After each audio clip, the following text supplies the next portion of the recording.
Mamlaka ya mapato hapa nchini TRA kwa sasa inajipiga kifua kutokana na kuendelea kuongeza wigo wa walipa kodi ambao wamesajiliwa. Katika kipindi cha miaka minne wametoka walipa kodi ambao wamewasajili zaidi ya milioni 2.8 na kufikia milioni 7 na kama 900 hivi. Haya ni miongoni mwa mafanikio ambayo wamekuwa nayo kipindi hiki ambacho juhudi kubwa zikiendelea kufanywa za kutumia tehama na kuhakikisha kwamba mifumo inasomana. Moja ya mkakati wa kuhakikisha mifumo hiyo inasomana ni ujio wa mfumo wa IDRAS, mfumo ambao unamwezesha mtu kuingia kwenye mfumo, kujisajili yeye mwenyewe, kulipa kodi na hata kujua makadirio yake ya kodi yapoje.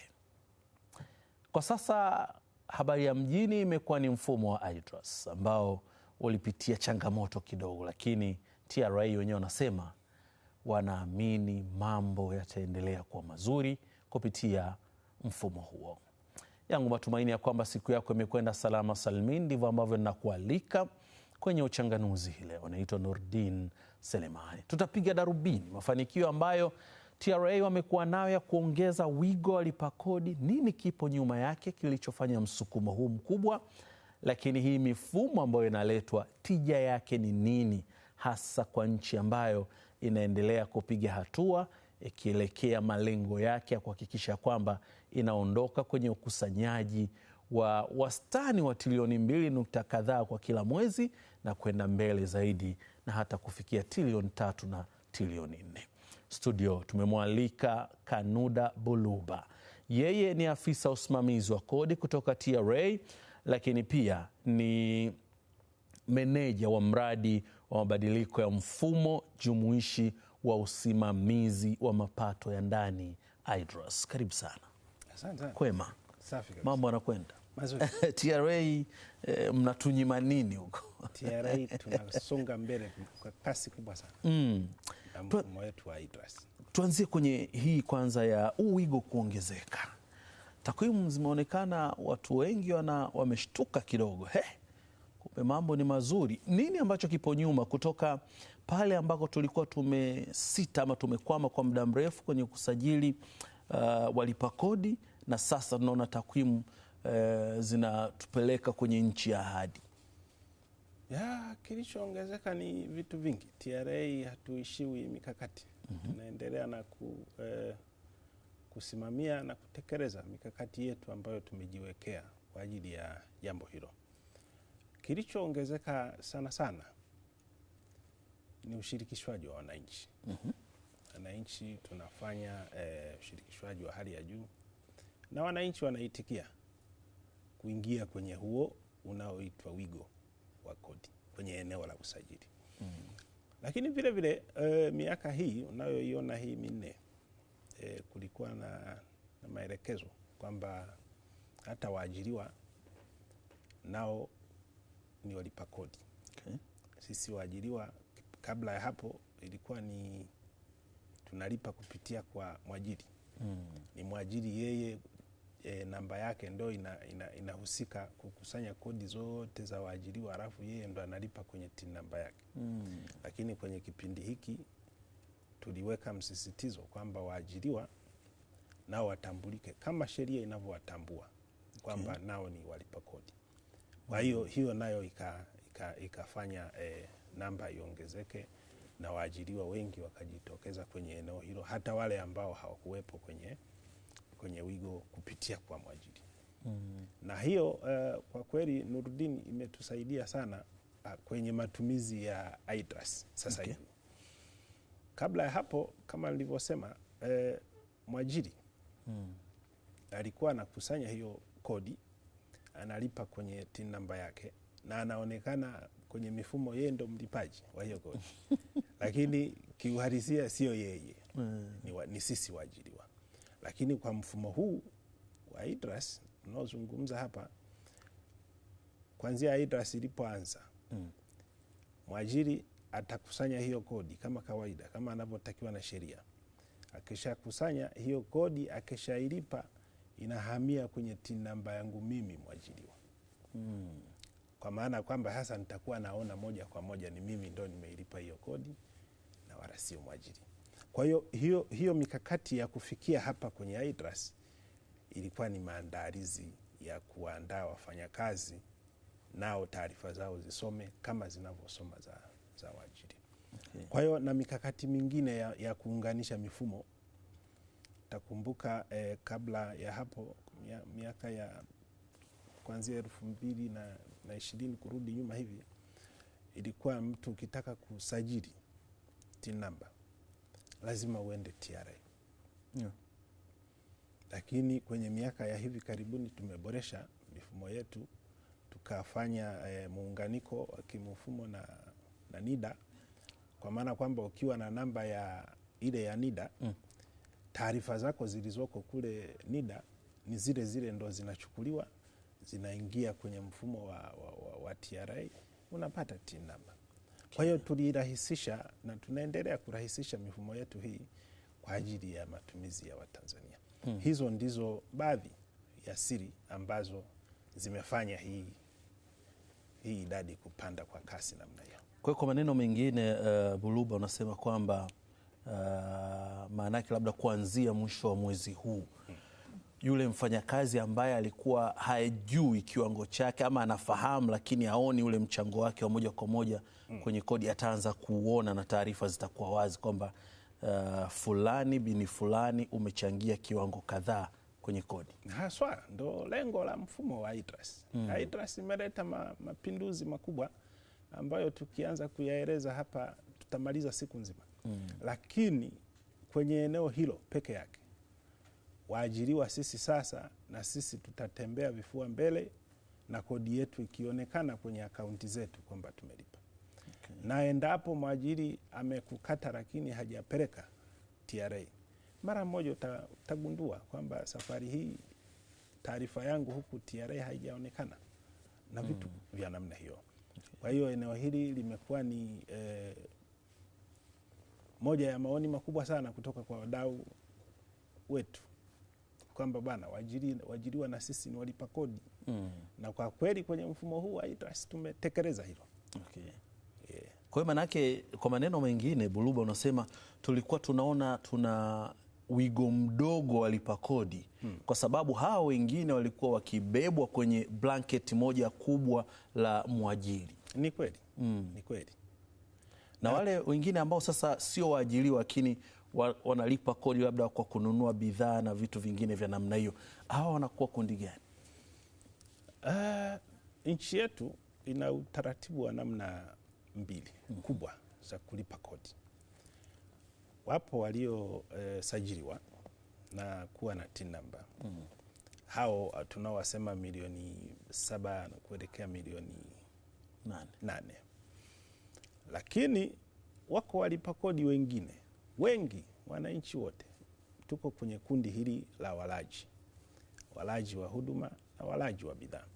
Sisi TRA tunawajibika pia kuwasimamia na kuhakikisha kwamba kodi kwenye ulaji wao wa bidhaa na huduma wanaolipa basi na yenyewe inafika kwenye mifumo ya kiserikali na inafika inakotakiwa kufika serikalini. Kwa hivyo tukiwaangalia hawa milioni 7, milioni 8, hao ni wachache. Walipaji wa kodi kwa Tanzania ni wengi. Inategemea tunaangalia kwenye engo ipi. Kwa sababu kodi yetu kwa hawa wengine walaji tunalipa kodi ya uwakilishi, tuna kodi ya uwakala. Kwamba ukienda wewe kanunua haya maji mathalani kama yana kodi ya ongezeko la thamani humu, utakuwa umelipia kodi yako kupitia manunuzi yako ya maji kwa muuzaji. Okay. Ina maana umempa hiyo kodi yako muuzaji, alafu yeye kwa niaba yako yeye ndo akupeleke TRA. Sisi kazi yetu ni kuanzia hapo kwa muuzaji kuhakikisha kwamba hiyo pesa uliopewa wakati wa ununuzi wa haya maji inafika inakotakiwa. Na hiyo ndio kazi ya TRA. Yeah. Tuangalie sasa mfumo wenyewe wa IDRAS. Ndio. Takriban majuma kama mawili, tarehe 9 ndio ulianza rasmi kutumika. Ndio. Tangu umeanza kutumika, tukiacha kwanza kabla tujaingia kwenye ambayo limetokea jana. Ndio. Ufanisi wake mnauonaje na tija kwa wafanyabiashara ambao tunaweza kusema kwamba ndo wateja wakuu wa mfumo wenyewe? Naweza nikasema kwa mara moja, kwa uhakika kabisa, iTrust imeanza vizuri sana. Labda nikurudishe nyuma kidogo. TRA sisi sio wageni wa mifumo. Yeah. Mfumo wetu wa kwanza ulianza kutumika mwaka 2002, miaka michache tu baada ya TRA kuanzishwa mwaka 96. Ulikuwa unaitwa iTax, umeendelea kutumika mpaka hivi majuzi. Mfumo wetu wa pili ulianza mwaka 2005 kwa ajili ya forodha, ulikuwa unaitwa Askuda. Ulitusaidia sana ule mfumo. Tukaja kuanza kutumia mashine za kielektroniki. Hizi mashine hazikuwepo. Yeah. Zilianza kutumika mwaka 2010 na zinatumika mpaka leo. Wakati huo zilikuwa inamlazimisha mwananchi anunue kile kifaa. Lakini kwenye iTrust tumetengeneza miundombinu kwamba tena mwananchi sio lazima atumie hicho kifaa. Okay. Atajiunganisha tu na mifumo ya iTrust, atatoa risiti kama kawaida. Mwaka 2014 tukabadilika kutoka kwenye Askuda ya zamani tukaja kwenye matumizi ya TANSIS. Yeah. Kwa ajili ya uondoshaji wa mizigo ya bandarini, na ilileta maboresho makubwa sana, mapinduzi makubwa sana kwenye maeneo hayo. Mwaka 2018 tukaanza mifumo ya kuwasilisha ritani za kielektroniki, kama unakumbuka. Yeah. Kwa hiyo kwenye historia yote hii TRA sisi hatuogopi mifumo. Tunaipenda mifumo. Yeah. Na baada ya tarehe 9 wakati wa iTrust, iTrust imeanza niseme haikuleta makelele makubwa sana, tofauti na mifumo mingine ilivyokuwa inaanza. Na ikumbukwe kwamba mfumo huu wa iTrust ni mfumo mkubwa, ni moja ya mifumo mikubwa kabisa iliyowahi kuanzishwa TRA. Lakini umeanza vizuri, tumepokea mirejesho mizuri, wadau wetu wameufurahia. Okay. Changamoto zinazoendelea kuwepo ni zile zile sawasawa na changamoto za mifumo mingine. Okay. Kuna changamoto za kiuelewa kwa wadau na wateja, na uelewa pamoja hata sisi wenyewe ndani, kwa sababu bado ndo tunauzoea mfumo. Na changamoto nyingine, mfumo wowote ule unapoanza, kama unavovaa nguo yako mpya tu, utakuta saa nyingine na kubana kidogo, mara inakushika kidogo, mara inafanya hivi, ni kawaida. Kwa hiyo kwa changamoto zote hizi ambazo walipa kodi na wadau wetu wanazipitia, ni changamoto ndogo ndogo sana. Tunachoendelea kuwasihi na kuwaomba wadau wetu, ukipata changamoto pale kwenye huo mfumo, kuna dirisha maalum la kuwasilisha hizo changamoto zako. Okay. Moja kwa moja TRA. Na kwa sababu mfumo huu una mechanism, haukulazimishi kufika TRA kupeleka barua. Ni kwenye huu mfumo unaweza ukawaandikia barua TRA, wakaipokea na wakujibu. Basi hilo dirisha la kufikisha malalamiko na changamoto yako yote linafanya kazi vizuri sana. Wadau wetu wamekuwa wakitufikishia taarifa mbalimbali, au amekwama, au kweli kuna changamoto ambayo sisi labda pengine hatukuiona na kadhalika. Tumeendelea kutatua hizo changamoto ndogo ndogo tokea tarehe 9. Na tunaona kwa kweli zimepungua sana hizo changamoto. Okay. Sasa jana nini ambacho kilitokea ambao kuleta itilafu, watu wakaanza kulalamika kwamba wanashindwa kuingia kwenye mfumo wenyewe? Ni hizo changamoto ndogo ndogo ninazokuambia. Nafahamu tunaendelea kufanya marekebisho madogo madogo. Saa nyingine tukigusa hapa kumbe inahusikana na huku na vitu kama hivyo. Hizo fixing ndogo ndogo hizo ndo hicho ambacho kimeleta sintofahamu kidogo kwenye jamii. Lakini haraka sana timu yetu ya wataalamu ilikirekebisha na tukarudi kwa umma kuambia kwamba tatizo limesharekebishwa haraka sana. Kulikuwa na watu wanaanza kuingia hofu, wasema isije kawa wale wajanja wa kimtandao wameingia kwenye mtandao wameutikisa, ndo maana hali ya mambo yamekuwa hivyo. Usalama wenyewe wa huu mfumo mmeuzingatiaje?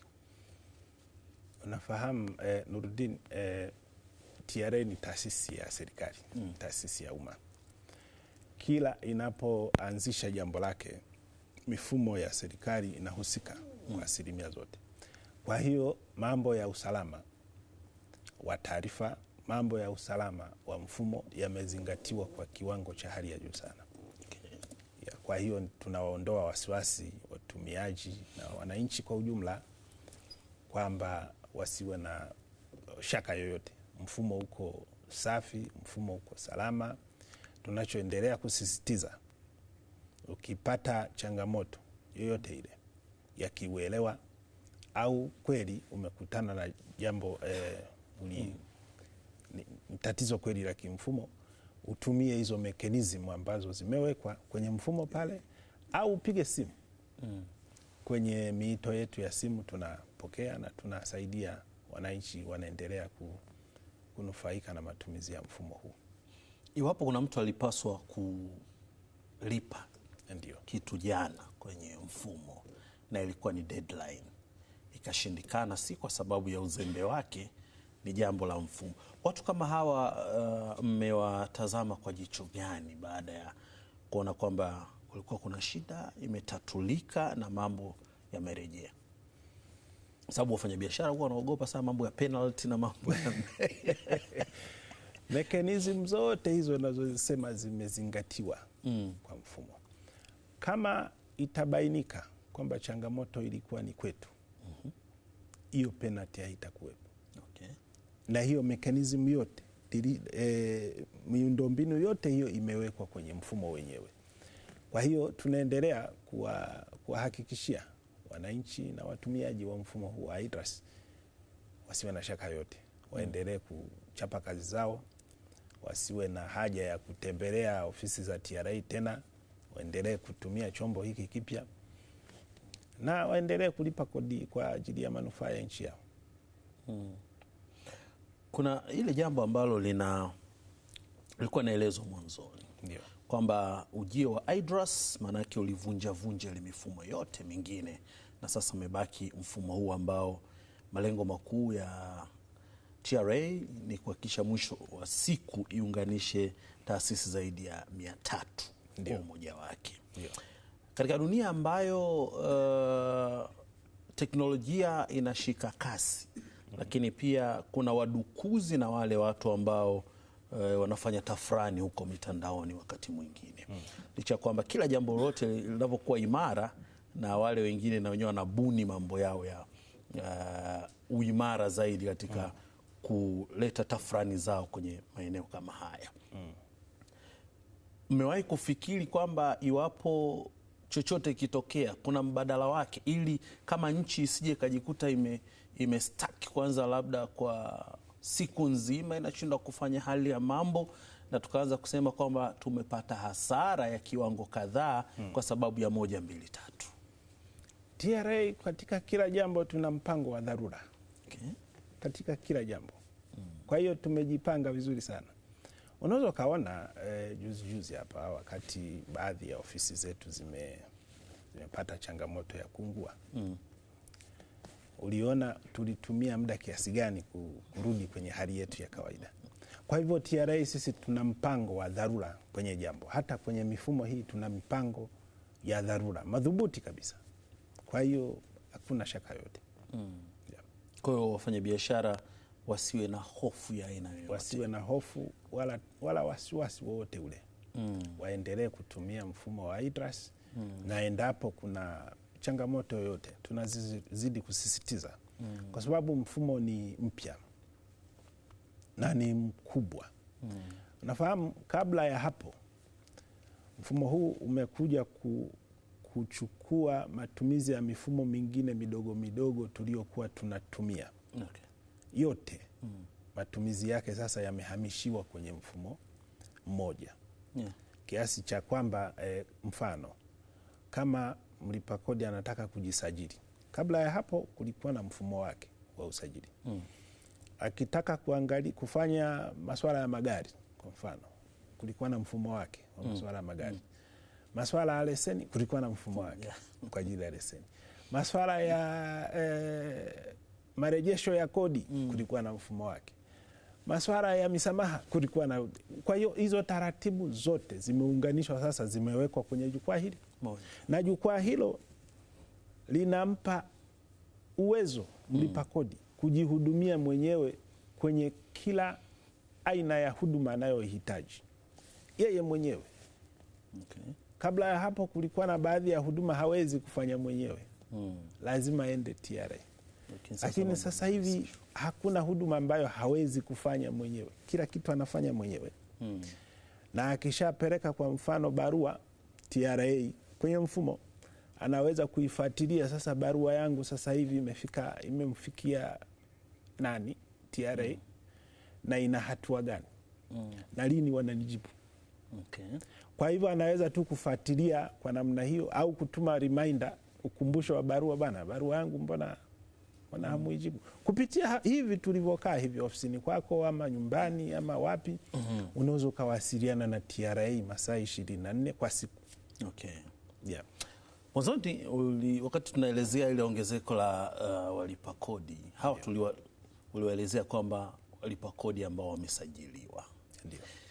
Tuna walipa kodi ambao hawajasajiliwa. Na nini faida sasa ya huyu ambaye amesajiliwa na ambaye hajasajiliwa? Faida ziko kwenye aina ya kodi ambayo tunahusika. Kuna kodi kubwa, kodi ya mapato na aina zake ziko nyingi. Lakini kodi za mlaji na aina zake na zenyewe ziko nyingi. Kwenye kodi hizi za mlaji ambapo mlipaji ni yule mlaji wa mwisho, hizi aina za kodi hazimlazimishi mwananchi kujisajili kwa ajili ya kulipa hiyo kodi. Okay. Kwa sababu utaratibu wake wa kuilipa kama nilivyosema ni utaratibu wa uwakala. Na mawakala hao wanasajiliwa na kodi ya ongezeko la thamani. Okay. Kwa maana ya kwamba ili kumsaidia huyu mwananchi asiyekuwa na TIN namba, naye kodi yake ifike serikalini salama. Kwa hivyo kazi yake kama mlipa kodi, kama mwananchi, ni kuhakikisha tu anadai risiti. Ukisha dai risiti ile, umeisaidia sana serikali. Okay. Umeisaidia sana TRA kuhakikisha hiyo kodi yako inaonekana kwenye mifumo na inafika salama inakotakiwa kufika. Usipodai risiti, kuna wasiwasi. Inawezekana muuzaji akachengesha mambo hapo kwa sababu haionekani kwenye mifumo. Kwa hivyo tunawaomba walipa kodi wote, wananchi, sisi watumiaji wa bidhaa na huduma mbalimbali, tusisitize kwenye kudai nyaraka hizi, kudai risiti. Kwa sababu kupitia ile risiti ndivyo unavyolipa kodi yako, na ndivyo unavyoisajili hiyo kodi yako kwenye mifumo na kuirahisishia hiyo mifumo kukusanya hiyo kodi. Yeah. Kwa maneno machache, Buluba, umezungumza namna ambavyo huyu mtu ambaye anakusanyiwa kwa niaba anapaswa pia kuisaidia serikali. Katika hali ya kawaida, mtu ambaye hana ufahamu wa kutosheleza, nini ambacho kitamuonesha kwamba nami fedha yangu imelipa kodi na mambo yamekwenda katika kuchangia na kuisaidia TRA kukusanya kodi hii? Kazi za kodi, nafahamu jinsi mzunguko wa kodi ulivyo. Tunasema kwenye ni mchango wa lazima. Ni mchango wa lazima, na kwa hivyo kila mtu lazima alipe kodi, sio? Kwa mimi ambaye sina TIN namba, nitaona matunda ya kodi na yanaonekana wazi wazi. Okay. Sio siri. Ukiona mabarabara yanajengwa, ukiona vituo vya afya vinajengwa, ukiona huduma mbalimbali za serikali zinaboreshwa, ujue hiyo ni kodi. Serikali haina mashamba ya pesa. Chanzo kirahisi, chanzo cha bei nafuu cha fedha za serikali kufadhili hizo huduma za kijamii ni kodi. Okay. Kwa hiyo wananchi tuisaidie serikali katika kulipa kodi. Haijalishi una TIN number, umesajiliwa au haujasajiliwa, lakini tuisaidie kulipa kodi. Kama hujasajiliwa, uisaidie serikali katika kudai risiti. Kwa sababu ukisha dai risiti, huo muamala wako huo utaonekana kwenye mifumo na utakuwa umeisaidia sana TRA katika kufuatilia hiyo kodi iliyolipwa na Bwana Nurdin tarehe fulani inafika inakotakiwa kufika. Okay. Yeah. Nikushukuru sana Kanunda. Asante. Naam, tumekuwa naye afisa mkuu wa usimamizi wa kodi kutoka mamlaka ya mapato hapa nchini TRA, Kanuda Buluba. Tulikuwa tukipiga darubini ongezeko la walipa kodi ambao wamelitolea ufafanuzi mzuri kabisa kutoka milioni 2.8 kwenda milioni 7.9 wakikimbilia milioni 8, na hiyo yote imetokana na sasa kila mwajiriwa amepata usajili wa ulipaji wa kodi. Kwa hiyo utaiona hiyo katika taarifa mbalimbali za TRA ambazo watakuwa wakikutumia pindi tu mwajiri wako atakapokuwa anazituma hizo taarifa na fedha yako pale mamlaka mapato Tanzania TRA. Lakini pia tumegusia mfumo wa IDRAS na faida zake na changamoto chache ambazo zimetokea, huko akisisitiza kwamba bado huu ni mfumo madhubuti ambao unaendelea kuleta faida nyingi katika nchi ya Tanzania. Na nukta hii ndo tunahitimisha uchanganuzi kwa siku ya leo. Mimi naitwa Nurdin Selemani. Kushukuru kwa kuwa nami na nikutakie tu usiku mwema, kila la kheri, panapo majaliwa tukutane tena kesho. Kwaheri.